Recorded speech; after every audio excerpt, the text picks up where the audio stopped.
তোমার বাবা কলেজে প্রতি বছর মোটা টাকা ডোনেট করেন বলেই তোমাকে ডাকা হয়েছে। তোমার বাবা কলেজে প্রতি বছর মোটা টাকা ডোনেট করেন বলেই তোমাকে ডাকা হয়েছে।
তোরা যা, আমি আসছি। আচ্ছা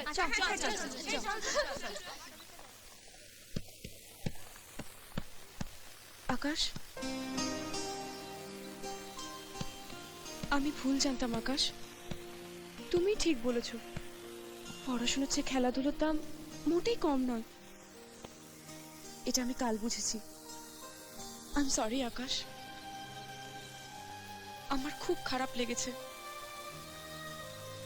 তোমার হার দেখতে গিয়েছিলাম, কিন্তু যখন তুমি সত্যি হেরে যাচ্ছিলে আমার ভালো লাগেনি। মনে হচ্ছিল আমার জন্যই কলেজটা বক্সিং চ্যাম্পিয়নশিপ ধরে রাখতে পারলো না। তুমি মন খারাপ করো না আকাশ, নেক্সট ইয়ারে তুমি ঠিক চ্যাম্পিয়ন হবে, দেখে নিও।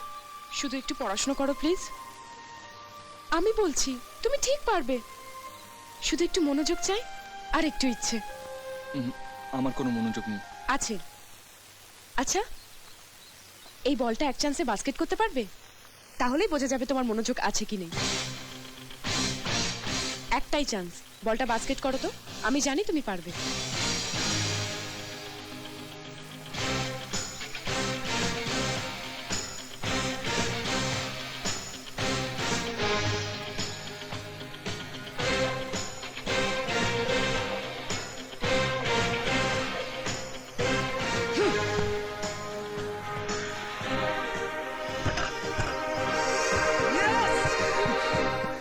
মনোযোগ না থাকলে এটা করা যায় না আকাশ। পাশ করতে গেলে এর চেয়ে অনেক কম মনোযোগ দরকার। পরের বছর সব সাবজেক্টে পাশ করবে তুমি, আমি বলছি। আমি তোমাকে হেল্প করব। বাই।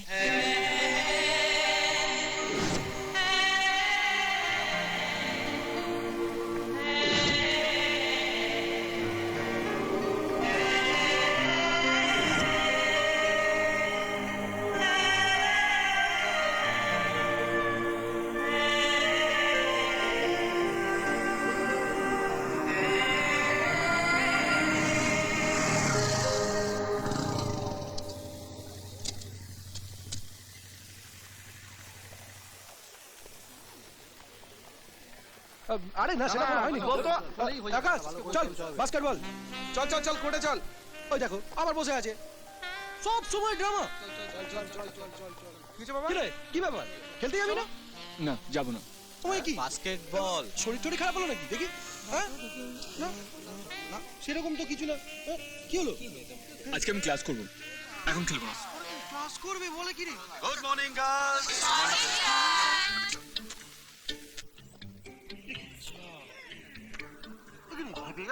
চলে গেল, কি ব্যাপার বলতো? চলে গেল।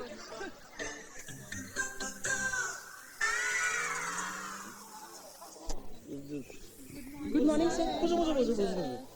না মানে আমি কখনো একসঙ্গে এত জনকে আমার ক্লাসে কখনো দেখিনি তো, সেই জন্য আমি একটু আর কি।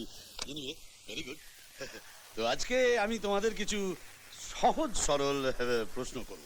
হ্যাঁ, প্রফিট অ্যান্ড লস অ্যাকাউন্টে ডেপ্রিসিয়েশন কোন দিকে যায়, প্রফিট না লসে? আমি তো জানি মেয়েরা তো সব পারবে, আমি সেটি, কিন্তু আজকে আমাদের সব সোনা ছেলেরা সব উত্তর দেবে।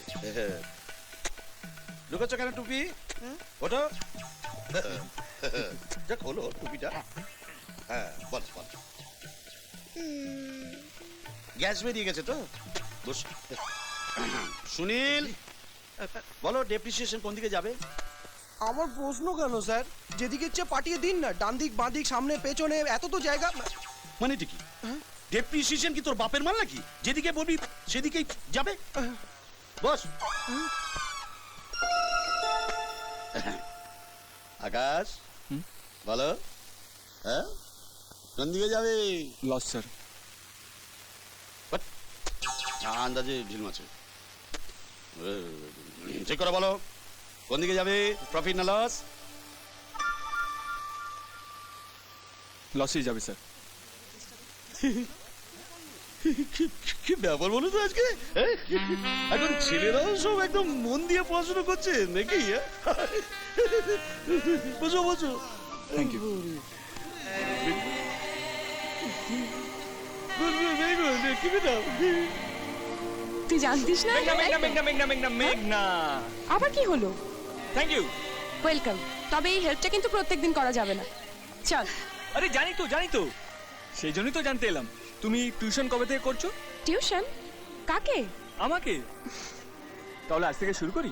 ধ্যাৎ, ওসব আমার দ্বারা হবে না। চল। তাহলে আমার দ্বারা পড়াশোনা হবে না বলছি।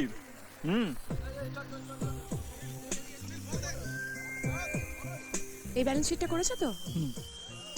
এবার সেকেন্ড পেজটা দেখো। আচ্ছা বলছিলাম ওই যে সেকেন্ড ক্যালকুলেশনটা। এখান থেকে শুরু করো, তারপর আমি দেখে দিচ্ছি। আকাশ, কি রে, খেলবি না? আমি খেলবো না। হ্যাঁ কি জানি। সে কি রে? এদিকে আয়। হ্যাঁ, একটা মেয়েকে পেয়ে শালা বন্ধু খেলাধুলা সব ভুলে যাই বাবা। হ্যাঁ, কি হয়েছে বলতো? দেখছিস না আমি পড়ছি। আকাশ, দেখ।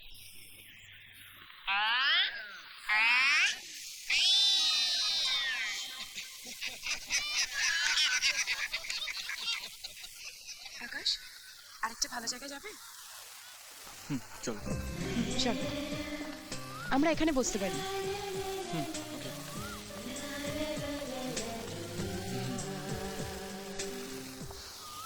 Hello, good morning. কি খাবে বল? জল খাবার না লাঞ্চ? মানে বুঝলে না? আমি বোঝাচ্ছি। ওখানে এখন ওই ঝোপের আড়ালে জল খাবার চলছে। জায়গা দেখে আমি বসে দেবো, নদী হচ্ছে 20টা। এবারে ওদিকে দেখো তো, হয় দেখো। ওখানে এখন দুপুরবেলা খাওয়া চলছে ঝোপগুলোর পেছনে, মানে লাঞ্চ। রেটটা একটু বেশি, 50 টাকা। আর রাতের খাবার যদি খেতে চাও মানে দিন। আমরা এখানে কিছু খেতে আসিনি, আমরা পড়তে এসেছি। এই তো ঢপের কীর্তন শুরু হয়ে গেল। হ্যাঁ, আরে বাবা, এরকম দুটো উল্টো ছেলে মেয়ে, তারা পার্কে প্রেম করতে না এসে পড়াশোনা করতে এসেছো। চলো। কোথায়? অন্য পার্কে? আমার বাড়িতে। চলো। হ্যাঁ, এই শোনো, কোথায় চলো তুমি? শোনো, কি মুশকিল। আরে বাবা, একটা অ্যাটলিস্ট একটা দাম তো দিয়ে যাও। আচ্ছা 35, 25, অন্তত 15।